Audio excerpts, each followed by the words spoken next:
Hey Laura, thanks for joining us today. We will kick things off with questions and we will begin with Jacob. Thank you, Ryan. Hi, Laura. Good afternoon. First off, happy birthday to your brother, Jamie. Thanks. He's getting old now. First question from me is about the changes to your coaching staff.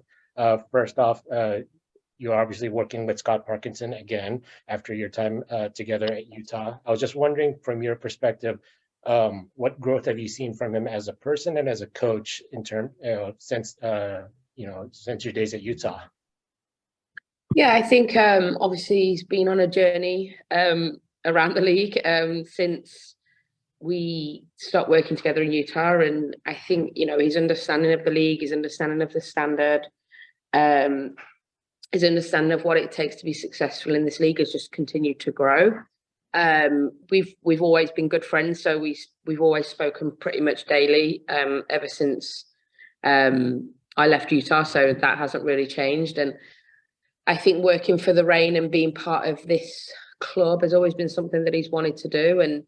And whether Sam stayed or not, we were always trying to work out a way whether that could potentially happen. So yeah, just really happy that he's been able to make the move. And then I was just wondering if you can just talk a little bit about your other assistant coach, Kate Norton, and just so what she brings to the club so far. Yeah, I mean, honestly, both, it's been pretty seamless with the three of us and Raki, and Kate's obviously local, come from Pat Northwest, and it enables us with an extra pair of eyes and an extra pair of hands, and someone that is comfortable going out there and working with the players, both individually and in unit work and doing whatever it takes. I think it just adds another layer to the group of staff that we have. So over the years, this job's become bigger and bigger with the amount of resources that we have access to. Mm-hmm. Both video, data, everything that we can get. It just means, from a staff perspective, it means there's more and more work that you can do. And I think it's been a really cool transition for us in preseason, that not only is it a preseason for the players to get their feet back under them and get back working together again, but it's a preseason for us as staff to sort of work out how we're going to work together and what our greatest strengths are of working with each other. And so far it's been a great seamless transition into that, which is great. Okay.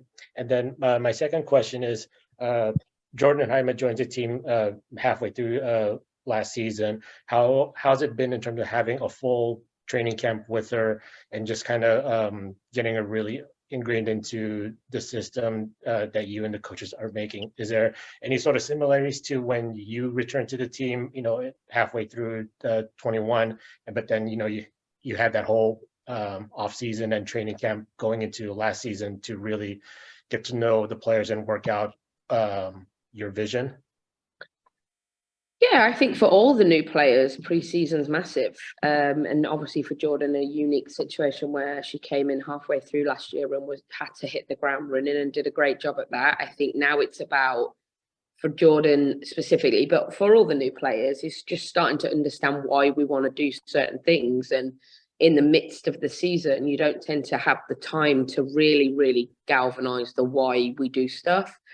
But that's what pre-season's about, not just on the field, but how we interact off the field, what the culture is going to be that we drive at this club. So yeah, I think it's going to be a really interesting time. It's a long pre-season this year too, where we're just drip feeding gradually little bits of detail to what we want to do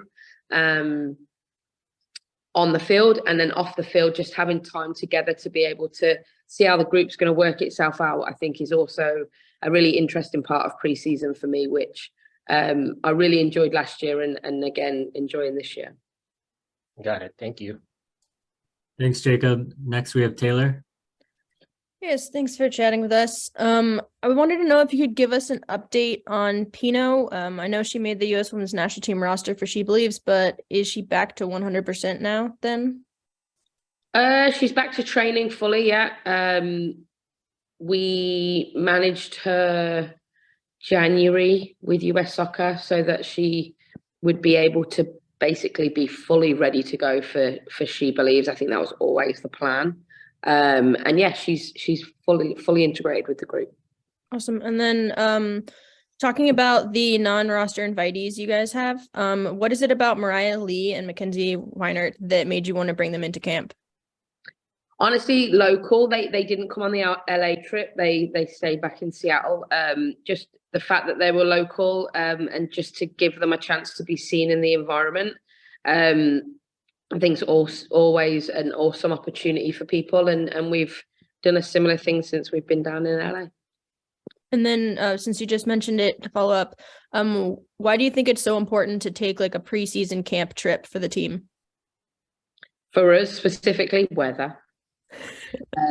Getting some nice sunshine was nice, but we did this last year. We went to Arizona, and the actual weather was terrible. But it just gives us a chance to be together for a long time. And I look back on last year and look at the Arizona trip. I think set the tone for that.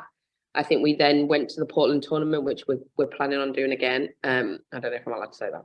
And then throughout the year, actually, we went to the Women's Cup at Louisville, and all these things are just opportunities where we get to be together as a group. And then when the hard times come and you need to push through some things, those moments can actually be the things that elevate the group and move them on. And I think that's something that happened to us last year. So not that I wouldn't necessarily always want to replicate what we did last year. I want it to be different.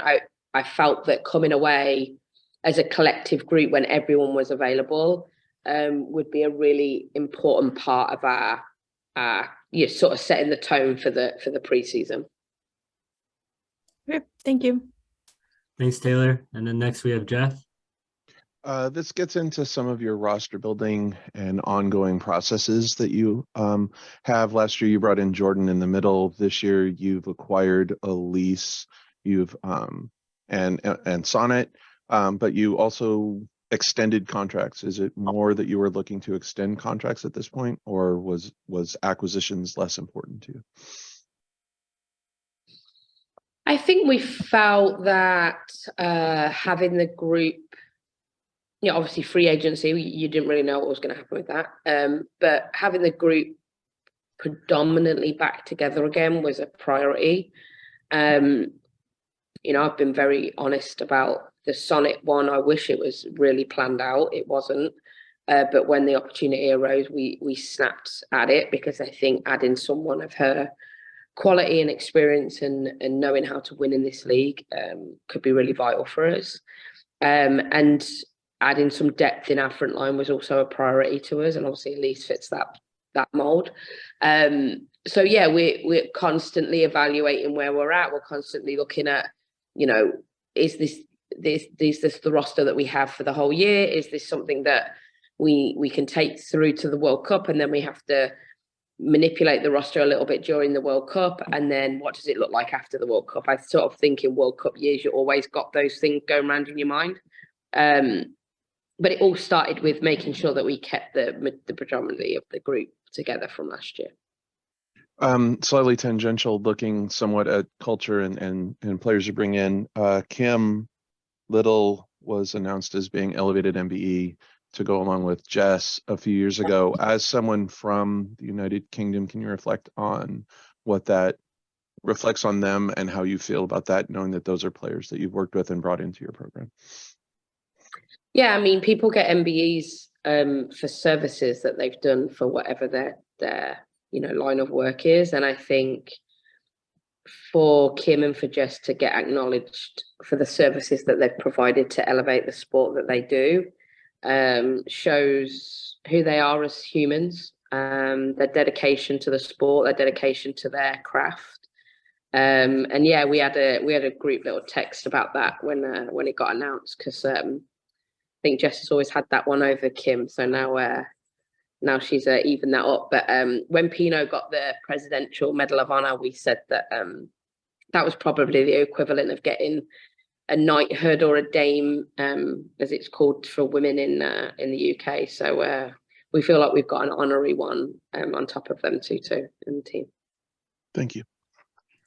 Thanks, Jeff. And then we have Jacob again. Yes, Laura, just a follow-up question regarding Sonnet. After the CONCACAF Championship last year, she was pretty much shut down the rest of the NWSL season because of a foot injury. I was just wondering, where is she health-wise, and is there any sort of easing her into, being full 90, or if she's pretty much clear to go? Yeah, she's good to go. She's good to go. Okay, thank you. And it looks like that's it for questions. Thanks, Laura. Thanks, everyone. Thanks, guys. Bye. Thank you.